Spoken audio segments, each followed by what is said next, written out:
Ramai tak sedar simpanan mereka sebenarnya jauh kurang dari sepatutnya. Berdasarkan kajian Bank Negara dan KWSP, ini anggaran jumlah kekayaan bersih net worth ikut umur di Malaysia. 25 sampai 30 tahun, targetnya RM60,000. 30 sampai 35 tahun, targetnya RM110,000. 35 sampai 40 tahun, targetnya RM160,000. 40 sampai 45 tahun, target RM220,000. 45 sampai 50 tahun, targetnya RM300,000. 50 sampai 55 tahun, targetnya RM420,000. Dan 55 sampai 60 tahun, targetnya RM500,000. Ini cuma rangka. Jangan stres, tapi jangan abaikan.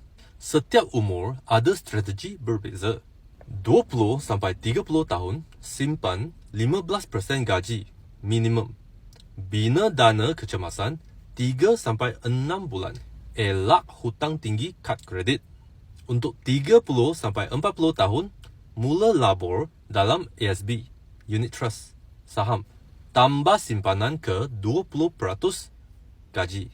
Rancangkan pembelian rumah pertama. 40 sampai 50 tahun, fokus pelaburan jangka panjang. Tambah simpanan KWSP dan kurangkan tanggungan hutang. Dan 50 tahun ke atas, semak semula portfolio pelaburan. Pastikan cukup dana persaraan dan kurangkan risiko pelaburan. Setiap orang situasi berbeza. Yang penting, konsisten simpan. Tingkatkan ilmu kewangan. Mula dari mana you mampu. Jangan tunggu kaya untuk mula.